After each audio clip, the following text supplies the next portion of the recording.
Nandyal council సమావేశంలో 1వ ward councillor Nagarjuna మాట్లాడుతూ, అధ్యక్ష మా వార్డులో పక్కనే ఉన్న డంపింగ్ యార్డ్ నుండి పొగ వస్తుంది.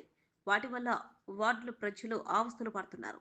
ఎన్నిసార్లు కమిషనర్ కి చెప్పినా వాటిపై చర్యలు తీసుకోవడం లేదని, మున్సిపల్ కమిషనర్ కు ఏం చెప్పినా చులకనగా చూస్తున్నారని, కనీసం వార్డులకి వచ్చినప్పుడన్నా కౌన్సిలర్ కు సమాచారం ఇవ్వాలని, ఏమైనా కమిషనర్ కౌన్సిలర్ గా లేక ఎమ్మెల్యేగా పోటీ చేయాలనుకుంటున్నారా అంటూ కమిషనర్ పై ఆగ్రహం వ్యక్తం చేశారు. అదేవిధంగా పలు కౌన్సిలర్లు కూడా కమిషన్ తీరుపై ఆగ్రహం వ్యక్తం చేశారు.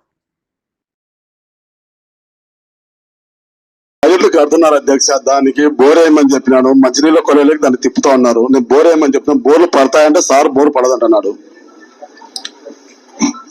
ఆల్రెడీ పక్కన శ్మశానంలో 2 బోర్లు ఉన్నాయి. మా ఏరియాలో 5-6 బోర్లు ఉన్నాయి. అలా బోర్ పడతాను సార్ బోర్ పడదంటున్నాడు. మేడం సభ్యులు అడిగినట్టు సార్ చెప్తారు సార్, మీరు చెప్తూనే ఉంటారు, మాకు అర్థం కాదు.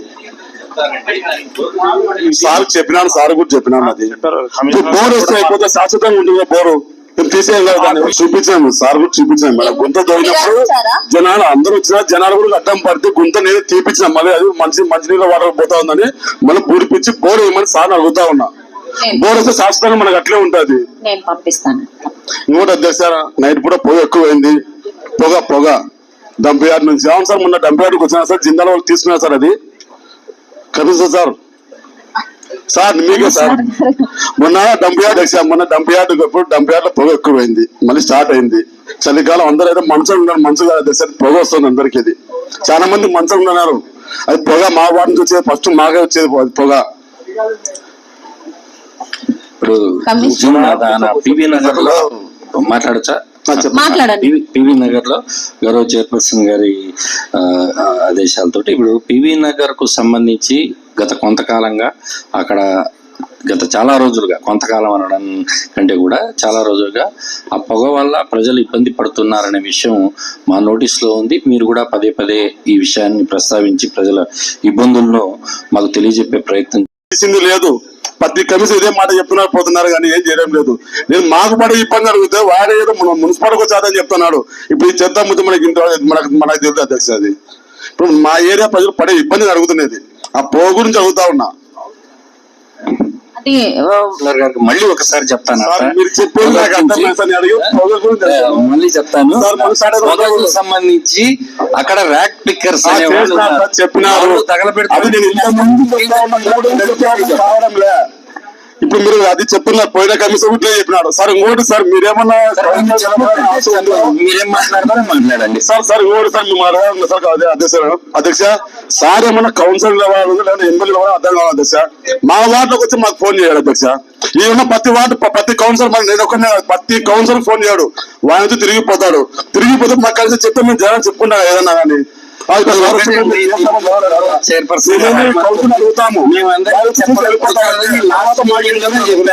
మీరు అందులో ఎక్సెప్షనల్ ఏం కాదు. ఎవరైనా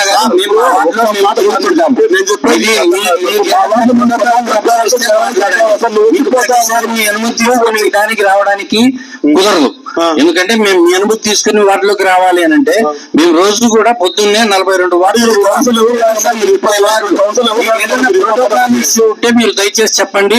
ఇదో మీకు తెలియకుండా మీ వార్డులో ఓపెన్ చేశామనో, లేదంటే మీ వార్డులో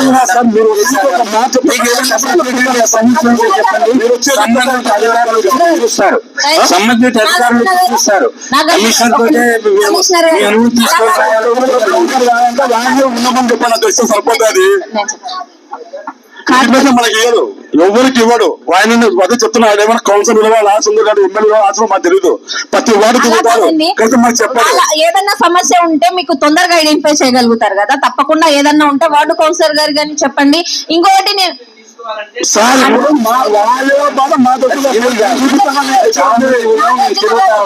ఆయన అనుమతి తీసుకోవడం అనేది కాదు. ఈ సమస్య ఉంటే మీకు చెప్పండి, సంబంధిత అధికారి వస్తాడు, చూస్తాడు. వార్డులో చూపిస్తే ఒక సమస్య వస్తుంది. మళ్ళా మీకు మా సార్ ఇప్పుడు నేను రోజు మీకు తెలుసు కనీసం 20 వార్డులు తిరుగుతాను. 28 కౌన్సిలర్లకు నేను చెప్పి చెప్పి తిరగడం అనేది అయ్యే వ్యవహారమేనా? ఒక్క మాట నేను ఒక మాట ఇప్పుడు ఈ రోజు పొద్దున్న నుంచి 20 వార్లు తిరిగాను. 20 మందికి నేను చెప్పమంటారా? చెప్పగలనా? మీ దగ్గర ఫోన్ ఉంటుంది, మీరు నాకు కానీ సంబంధించిన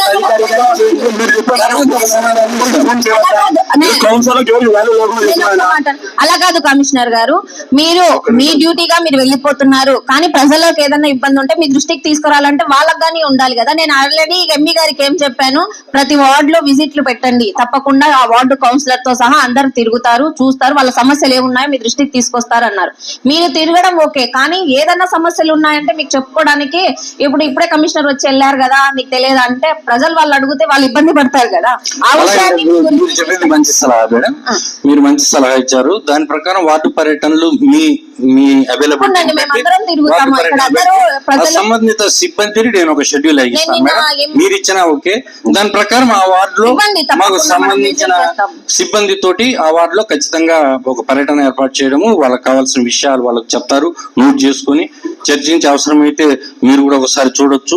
సంబంధిత అధికారుల ద్వారా ఇన్ఫర్మేషన్ తీసుకొని మేము ఏం చేయాలనేది తప్పనిసరిగా కౌన్సిల్ మీరు చెప్తారు, మీకు ఫోన్ చేయాలి అసలు మీరు చెప్తారు. ప్రతి కమిషన్ ప్రతి వార్డు కోసం ఫోన్ చేసినాడు, ప్రతి కమిషన్ మాకు ఫోన్ చేసి వచ్చిన వార్డులకి.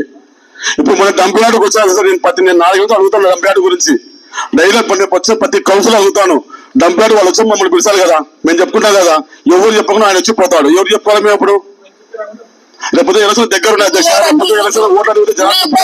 సమస్య రాకుండా ఒకసారి నేను చూసుకుంటానండి తప్పకుండా. ఏ సమస్య చెప్పే సమయం ఉంది, మేము ఎవరికి ఫోన్ చేయని ఇన్ఫర్మేషన్ ఇవ్వను, మీరే చూసుకోవాలంటే వాటి సమస్య నా సమస్య నాకు తెలుసు తప్పకుండా అండి. ఎందుకనంటే ప్రజల సమస్యలు ఎట్లా ఉన్నాయనేది ప్రజాప్రతినిధులుగా మీకే తెలిసి ఉంటది. తప్పకుండా ఏమైనా అధికారులు వాళ్ళ కోసం ఒక ప్రత్యేక టైం స్పెండ్ చేసి వెళ్ళండి తప్పకుండా.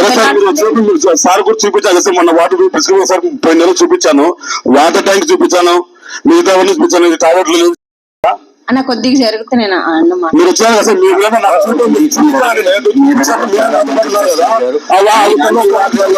మీ వారితో పాటు అన్ని వార్డులలో కూడా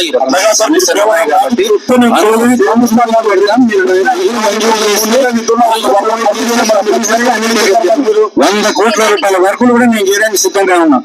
డబ్బులు మీరు ప్రొవైడ్ చేయండి దయచేసి.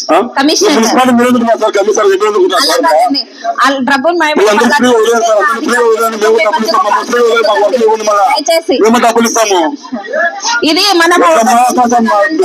మనం ఇక్కడ గొడవ జరుగుకుంటా వెళ్ళాల్సింది కాదండి. ఏదన్నా ఉంటే సమస్యంగా నేను తప్పకుండా చూపిస్తే నేను చేస్తాను. నేను పద్ధతి చూపించాను, ఇంతవరకు వర్క్ చెప్పిన మళ్ళా ఈసారి నుంచి నేను ఏదన్నా ఉంటే ఒక ప్రణాళిక సిద్ధం చేసి తప్పకుండా దృష్టికి ఇగోలు అవసరం లేదు సార్, ఇగోలకు పోవద్దు, అందరూ కలిసి పనిచేయాలి. మీరు కాదు, మీ అంతా అటెండర్ ఉంటాడు, ఫాలో అవుతుంటాడు. గతంలో వెంకటకృష్ణ గారు మీ అటెండర్ తో మీ వార్డుకు వస్తున్నాను, బయలుదేరినాను సార్, బయలుదేరినా అని చెప్పేవాడు. అది మీరు కూడా ఫాలో అయితే బాగుంటది అనేది ఇక్కడ కౌన్సిలర్ల యొక్క ఉద్దేశము. దాన్ని మీరు ఫాలో కావస్తే బాగుంటది. ఇక్కడ ఇగోలి ఏం అవసరం లేదు.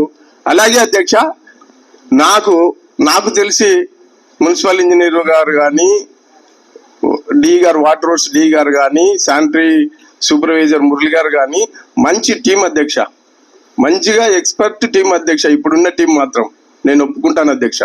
కాబట్టి దయచేసి వాళ్ళను మెంటల్ గా హర్ట్ చేయకుండా ఎంకరేజ్ చేస్తూ మనం పనులు చేయించుకుంటే బాగుంటుంది అధ్యక్ష. అలాగే కమిషనర్ గారు కూడా కాస్త మేము ఇగోకు పోవాల్సిన అవసరం లేదనేది మా ఉద్దేశము. దయచేసి మీరు ఇగోలు మానేసి మాతో కలిసి, మీ స్టాఫ్ తో కలిసి మంచిగా ఈ సంవత్సరం మాకు డెవలప్మెంట్ చూపిస్తారని మేము మనస్ఫూర్తిగా కోరుకుంటున్నాం కమిషనర్ గారు. గౌరవ వైస్ చైర్మన్. హలో అండి, ఎలా ఉన్నారు? నేను మీ కిరాక్ Seetha. Please do support Nandyal news 9 and thank you for all the support and love.